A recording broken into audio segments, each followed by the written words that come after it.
Out through a public speaking workshop that we had here every week, and several NGO leaders that were members decided they wanted to do something more than just talk about the issues facing Sierra Leone, but they wanted to do something about it. So DSL started actually as Democracy 2007, I think, and from there they worked on some lobbying and advocacy activities. They petitioned for more support for the PPRC, that's the Political Party Registration Commission. They observed the code of conduct for the political parties. They wanted to get more funding and more legal mandate for them to do their job. They also worked hard to open up the constitutional review process.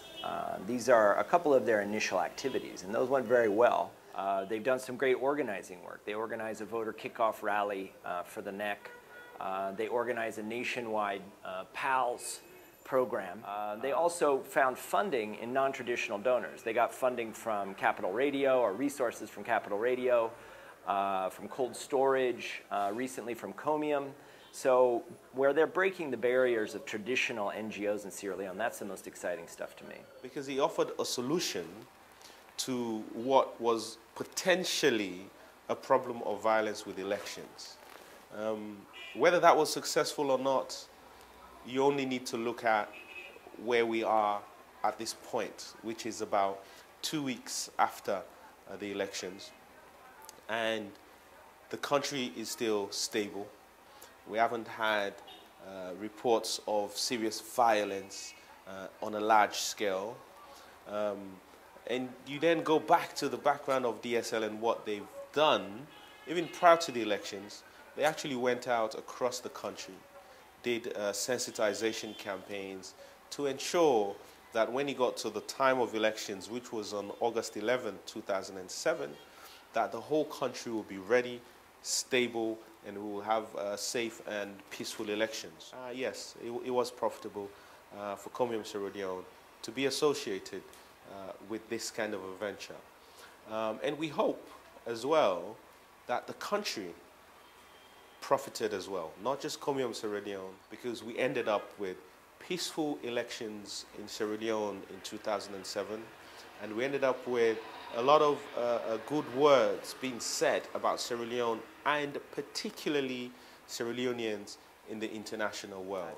Sometime in October last year, when we had the first Toastmasters in the small room at the NDI Resource Center, and there were like 10 of us in that room, and no one will ever think that that small beginning will become a gigantic tree today. And you can just imagine how fast we've grown from that small group, small room, to the big hall today, and having over 64 civil society groups in this coalition known today as Democracy Sierra Leone. It's really an awesome experience for me. The idea of itself to come up with a group like that that sort of encompasses all of those other small groups and those different people, I think that is applaudable. And the fact that they have been able to go out and do a lot of voter education, working with young people, going into communities, going sometimes into areas where the commission itself hasn't been able to reach. I think that is applaudable. Back at the beginning, there was no DSL. It was just a bunch of NGOs who wanted to do more than just talk about the problems that were facing Sierra Leone.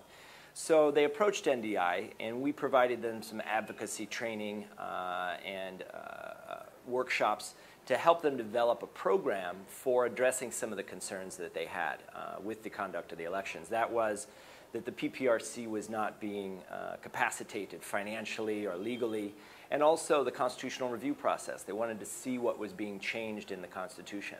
So NDI support, quickly we found a synergy in the programs, and that by delivering to all of the members of DSL, what was then just a group, we found a better mechanism for delivering capacity building training.